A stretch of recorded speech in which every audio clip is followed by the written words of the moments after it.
Radio Whoa, Rebellion. in fandom.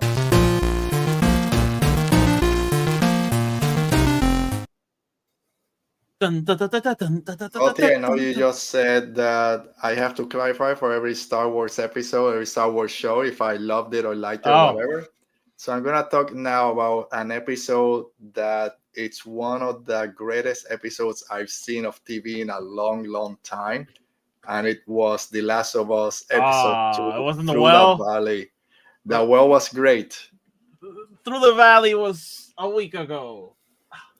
It's been Shut up. months. It I've feels known like- that was gonna happen for like 5 years. Well, good Let's talk for about you, the well. I'm joking. dude. This But is the well- something. I haven't done this in a while. I'm gonna have to No, cut no. you off. For... Ah. No, but no, seriously. The well. All right, you're gone now. You're gone too for laughing at that about that. It was just funny. Okay, Through the Valley. Let's talk about it. No, that was Go. I want to know your thoughts. Go. no. Again, as someone that hasn't played the game, I expected Joel to die at some point during this season. Okay. It's what everyone's been saying. Like, oh, if game 2, you gotta be ready. If season 2 is about like game 2, you gotta be ready for what's coming. So I was expecting it to happen at some point. I thought it was gonna be this glorious sacrifice at the end of the season or something. Inciting incident, baby. But not just that. It's like the MacGuffin. whole episode. The whole freaking episode since the avalanche starts and all the zombies start coming off the snow. And then you have that chase through the snow. They're preparing their city just in case something happens because there were rumors that some of them were hiding through the snow. There might be more. And then Abby, when she reaches this place and then the whole fence starts coming down. Of course, Joel is the one that saves her, and you're like, "Oh that crap!" Okay, fence scene. it was jump scare at that moment. And I know you haven't played the video game, but that's like pulled straight. No, from the but game. I love it because that's one of the iconic moments in the Yeah. game, like that fence scene. And I thought it was, and I've played that like 5 times already. And when it happened, I think it felt even more intense than in the game because like they keep dropping on her. I was like, Yeah. And you feel that pressure of that moment right there. I was like, Abby's not gonna get to kill Joel. But And- again, and- watch it. Very different from the game. At that point in the game, we still don't have any idea who this person is or any motivations. In the show, at least, you kind of know where she's coming from, or at least like what her intentions really are. So it just does change things, because in the game you were like, I'm just trying to survive right now. Yeah, that part, and then you have Tommy trying to protect the city. I thought he was there. I love the character. I loved him in season 1. Right now in season 2, Tommy's becoming one of my favorite. I thought him or his wife were gonna eat it when the bloater comes out and he's looking about, oh my god, what's gonna happen? But that whole attack, that wall in Game of Thrones attack. But no, just all in all, I loved the whole episode. It was intense from the beginning. When he saved Abby, I'm like, okay, so maybe he takes it back to their city. It will be later on. She will bring her people in. But when she said, oh, this is, I forgot the name of the other girl, and this is Joel, and then they Dina. pull out their guns, Dina. I'm like, oh crap, is it gonna go down now? I'm like, okay, but Ellie and the other guy I call me, maybe one of them is gonna show up, and then Ellie shows up. Okay, they're gonna save her. No, you're screwed, and the other guy doesn't show. Oh my god! It's like second episode, and this is happening.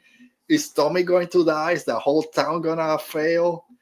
Again, great episode. Edge of the seats in it started, and I don't know what's gonna happen now. So No, now we got a story. Now we got a story. This is, as a Last of Us fan, since the show got announced and they announced Pedro Pascal as Joel, this was my big question. How the hell are they gonna kill Pedro Pascal in this show? Knowing how much people love him, knowing how big an actor he is, and knowing how much of the story is left, because as Tony and I talk on the show all the time, this is a very long story. This is a very dense story, and so much so that one of the big changes in the show, I mentioned it in last week. The show started a day before the game. Before the game starts, so like this is literally one of the first things that happens in the game, and there's so much more left still. And if you only watch the show for Pedro Pascal, good news, he's gonna keep showing up. Joel has still like a big part in the story. There's 5 years between where we left and where this started, so there's 5 years that we still go back to and still learn about. Yeah, it's 5 years worth of not just flashbacks, very important flashbacks. So I think that's like the good, and he's in the trailer, so people know he's gonna come back in some way, shape, or form. So I love how they pulled it off. They added some other things, like the whole attack on Jackson that doesn't happen in the game. So and also Joel is with Tommy, not with Dina, which is something that rubbed people. I heard that some people didn't like the change. There's a sex scene between Dina and Ellie in the game, which is cut out basically, and I still don't really know why. I think they want to give Dina and Joel more of a relationship. They started doing that last week, but yeah, we'll see. I don't think they're gonna cut that relationship per se and that moment off the story. I think it will come later on, but yeah, I was very happy on how it all played out, and now you know what I've been living with. Oh, and something else. This story, this is something I did last season, Alberto. It's gonna get worse. Like this isn't the worst thing. This is a descent into madness by Ellie. A complete descent into madness. I mean, I just love her little. Of course, I'm gonna kill y'all, and then in the little clip for next week, it's like Dina knows their names. Like she saw the little wolf sign, so like they have something now to fall on. Tomorrow we'll figure out tomorrow, and that's one thing. It's like, man, it reached this height. Can the rest of the season live up to it, or will it just be a drop off? You have no idea. it had because I want to talk about it. The game was Last Jedi divisive, and it had a very similar effect to Luke throwing the lightsaber. A lot of people checked out at that point.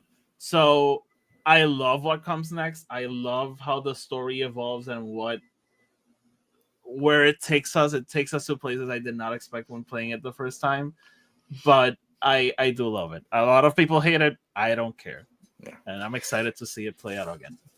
All right, so let's change to something a little bit more bright and more colorful and more happy.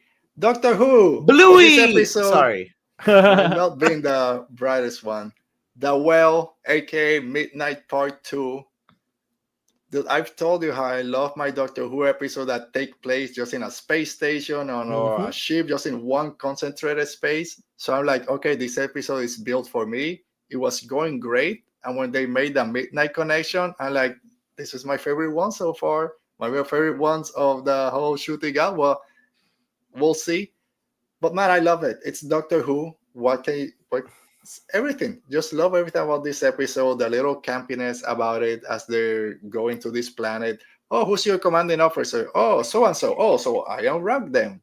And then everything goes on. So, Tony, let's get your thoughts real quick on Doctor Who. For you guys who don't know, Oti and Tony have their own Doctor Who podcast. You want to plug that in? This is a perfect time. No, I don't want to plug it. The Bat Wolf broadcast every Tuesday. We talk about Doctor Who, as long as Doctor Who is on the air, because it hasn't been renewed. I know what's gonna happen. Yes, so Bat Wolf broadcast, definitely check that out. We'll be talking about The Well very soon.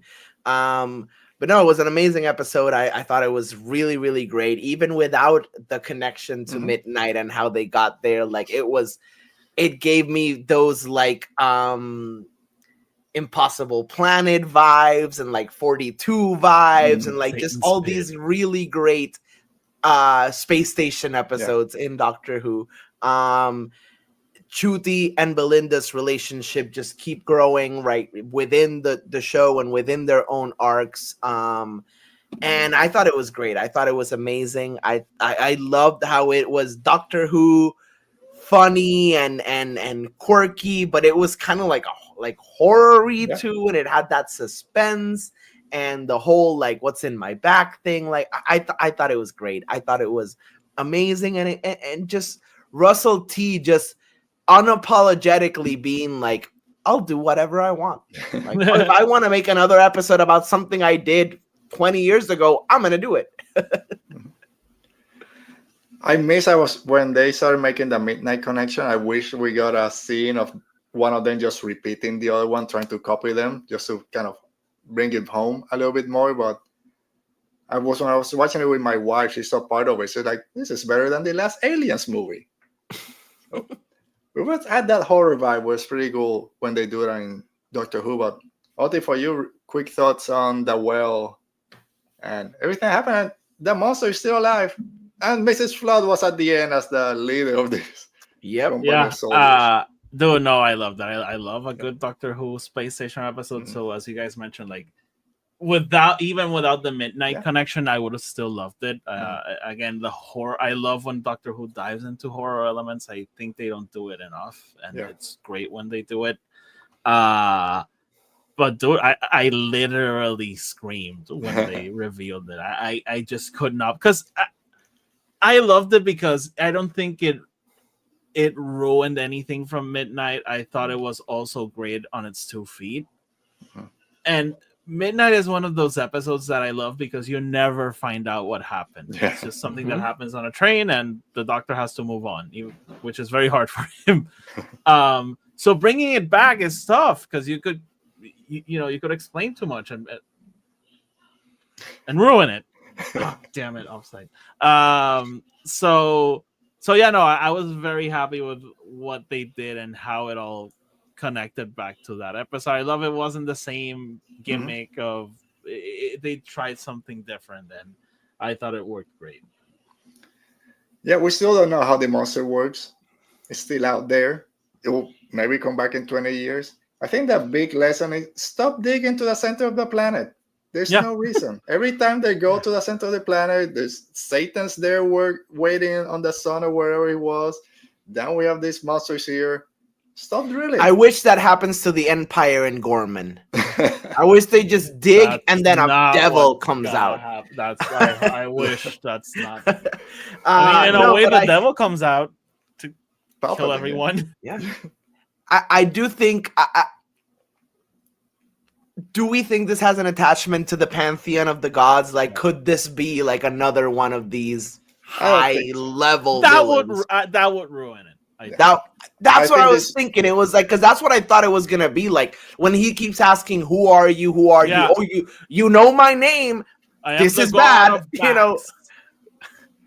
I wish it's just like Midnight kind of be a one-off. Yeah. There are things that will connect for going forward, especially with Mrs. Flood asking if he brought his little, looks like a flying V guitar and put on the floor to just connect to everything. I love that we never see it, by the way. And yeah, just a little shadow. Something very cool. The escape pod. If you looked at the screen, it showed 4 people in it, but you could only see 3. So that I thought that was brilliant. I saw the 4. I didn't connect it. There were 3 inside. All right, so we'll leave it there. Great Doctor Who episode. Great Doctor Who episode. This season so far, it's been pretty good. I hope it keeps on going that way. Hope they don't cancel it. We won't talk about that for now. So thanks to everyone who joined us. Thanks, Tony, for being here. Thank you. Thank you guys for having me. I won't be here next week. I will be with Tony, and I won't be here next week either. But you'll be with Oti, so that's fine. We'll have a special guest join us next week, a special co-host, and we'll have a bunch of more people coming to join us for Andor recaps. Young people, younger than me. And then next week is also May 4th and the return of Tales of. So the new animated series drops on May 4th. So Oti, you'll let me know your thoughts in 2 weeks. But thanks to everyone that joined us today. Thank you, Oti. Thank you, Tony. Stay safe. Be safe. Sagrona team, gonna go watch everyone. Revenge of the Sith. Next week, go watch it.